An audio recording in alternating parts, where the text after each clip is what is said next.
Gusto mo bang mapanatili ang magaganda mong relasyon sa pamilya, kaibigan, o kahit sa trabaho? At kung gusto mong malaman, mag-subscribe ka at comment sa baba. Alam mo ba na may mga simpleng pananalitang akala natin ay normal lang, pero unti-unting sumisira sa koneksyon natin sa ibang tao?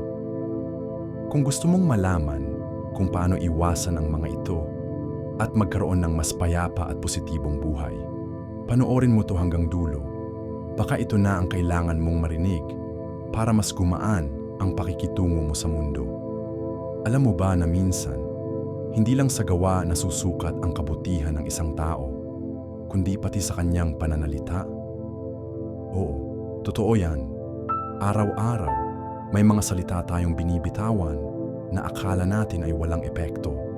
Mga birong hindi pinag-isipan, mga palusot na akala natin ay maliit lang, o kaya ay mga kwento tungkol sa ibang tao na hindi naman tayo ang direktang apektado.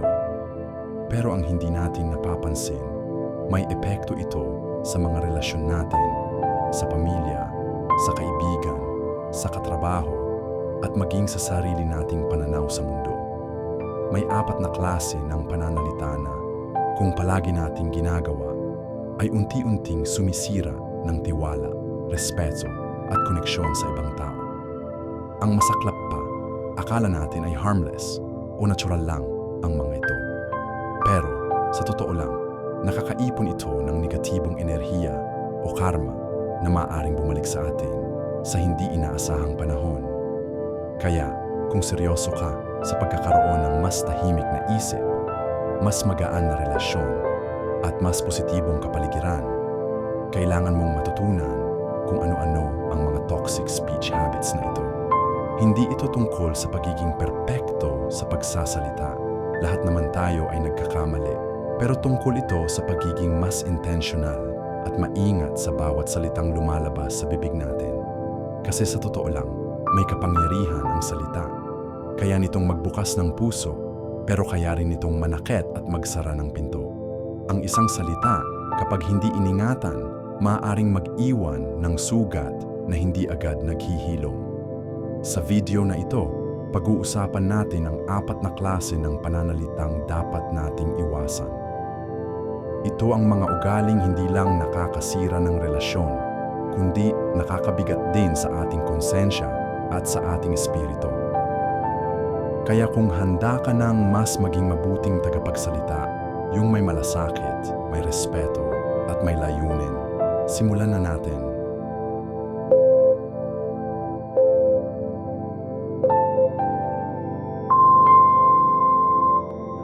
Gawin number 1, pagsisinungaling.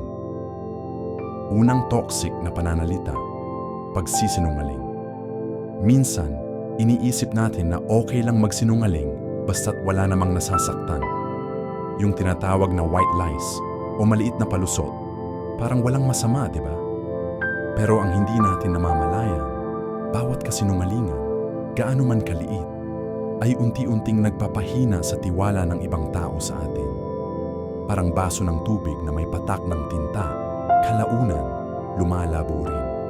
Kapag naging ugali na ang pagsisinungaling, nawawala na ang kredibilidad mo. Kahit sabihin mo ang totoo sa susunod, may duda na. Kahit wala kang intensyong manloko, pag nasanay kang magpalusot, mababansagan ka pa rin hindi mapagkakatiwalaan. Ang katapatan ay hindi palaging komportable, lalo na kung may posibilidad na may masaktan o ma-offend. Pero sa totoo lang, ang pagiging tapat ay tanda ng respeto sa sarili mo at sa taong kausap mo. Kapag tapat ka, mas madali kang mahalin, mas madali kang paniwalaan, at mas madali kang pagkatiwalaan. Kaya imbis na magsinungaling para lang makaiwas sa gulo, subukan mong maging tapat ng may malasakit. Maging totoo, pero piliin pa rin ang tamang paraan ng pagsasabi. Dahil sa huli, ang relasyon na nakatayo sa katotohanan ay mas matibay kaysa sa relasyong puno ng pagpapanggap. Gawi 2. Mapanirang pananalita, extended version. Pangalawang toxic speech habit, mapanirang pananalita. Ito yung mga salitang parang maliit lang pakinggan, pero may bigat na hindi natin agad napapansin. Chismis, paninira sa likod ng iba, pagkakalat ng impormasyon na hindi naman natin alam kung totoo, at minsan ay sinasadya pa nating dagdagan o baluktutin para lang maging mas interesting. Ang ganitong klase ng pananalita ay parang apoy. Mabilis kumalat, at kapag hindi naagapan, maraming relasyon ang nasusunog. Ito yung ugali na naglalagay ng lamat sa pagitan ng magkaibigan, magkatrabaho, minsan pati ng magkakapamilya. At ang masakit pa rito, hindi lang ibang tao ang naapektuhan, pati sarili mong kapayapaan. Kasi habang abala ka sa pagsali sa tsismis o paninira, unti-unti ring nababalot ng inggit, galit o pagdududa ang puso mo. Nagiging cycle siya. At bago mo pa malaman, ikaw na mismo ang sentro ng gulo. Kaya simple lang ang tanong. Kung ang sasabihin mo ay hindi makakatulong, hindi makakabuti, at hindi totoo, bakit pa kailangan sabihin? Mas mainam ng manahimik kaysa maging dahilan ng pag-aaway o sakit ng loob ng iba. Sa bawat salita, tanungin mo muna ang sarili mo. Ito ba ay magtatayo ng tulay o sisira ng pader? Piliin mo lagi ang salita na magpapalapit, hindi maglalayo. Gawi 3. Magaspang na pananalita. Pangatlo, magaspang na pananalita. Ito yung mga salitang bastos, nakakainsulto o sadyang mapanakit. Hindi man tayo laging intensyonal, minsan sa tindi ng emosyon. Lalo na kapag galit o inis tayo, nakakabitaw tayo ng mga salita na para tayong sinasapian. At kapag lumabas na ito sa bibig natin, hindi na natin ito mababawi. Maaaring para sa'yo, simpleng paninigaw lang yon o sampal ng katotohanan.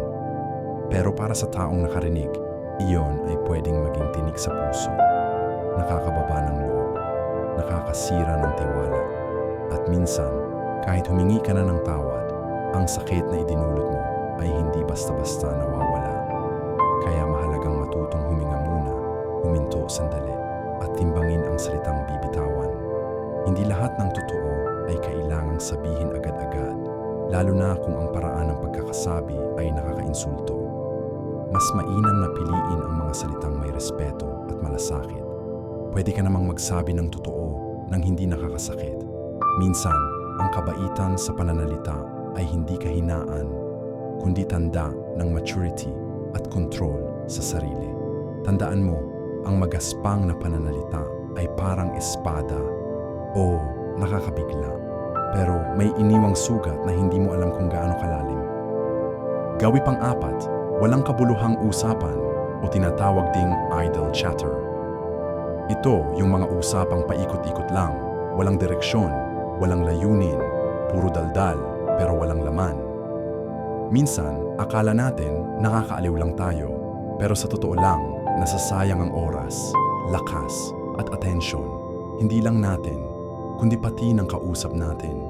Mas nakakapagod pa nga minsan kaysa sa seryosong usapan. Hindi masama ang magpatawa, makipagkwentuhan, o magpakasaya sa simpleng bagay. Pero kung araw-araw na lang tayong nakatutok sa walang kabuluhang chika, meme, o drama sa buhay ng iba, maaaring nawawala na tayo sa mas mahalagang oportunidad. Yung pagkakataong makipag-ugnayan ng mas totoo, mas malalim, at mas makabuluhan. Isipin mo to, ilang oras sa isang araw ang inuubos mo sa pag-uusap na wala namang naidudulot na aral o inspirasyon. Samantalang pwede sana itong gamitin sa pakikinig, pagtatanong, o pagbabahagi ng mensaheng makakatulong sa kapwa. Minsan, ang pagiging tahimik ay mas may laman kaysa sa maingay na walang direksyon. Mas mabuting magpili ng tamang panahon para magsalita, at kapag nagsalita ka, siguraduhing may saysay. Kasi bawat salita ay pagkakataon. Pagkakataon para magturo, mag-inspire, o simpleng maging mabuting kasama. Sa panahon ngayon, kung kailan mabilis ang takbo ng buhay at lahat ay may opinyon, mas lalong mahalaga ang tamang pananalita. Isang salita lang, oo, isang simpleng salita, pwedeng makasakit, makababa ng loob, makasira ng araw, minsan makasira pa ng tiwala o pagkakaibigan. Pero ganun din naman sa kabaligtaran, Isang salita rin ang pwedeng magpagaan ng pakiramdam, magbigay ng pag-asa, at magpahilom ng sugat na matagal nang iniinda. Kaya sa bawat pagkakataon na magsasalita ka, tanungin mo ang sarili mo, ito ba ay magpapasigla o makakasakit? Magtatayo ng tulay o magwawasak ng koneksyon? Ang tunay na lakas ay hindi nasusukat sa pagiging palasigaw o palaban sa salita. Ang tunay na lakas ay makikita sa kakayahang pumili ng tamang pananalita kahit sa gitna ng galit, inis o pagod. Maging tapat pero may malasakit. Maging totoo pero may respeto.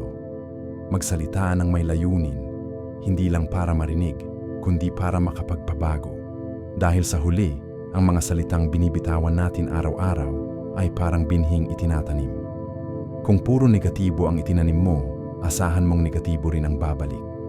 Pero kung pananalitang may pag-unawa, kabutihan at malasakit ang palagi mong isinasabuhay, tiyak, aani ka rin ng kapayapaan, tiwala at tunay na koneksyon.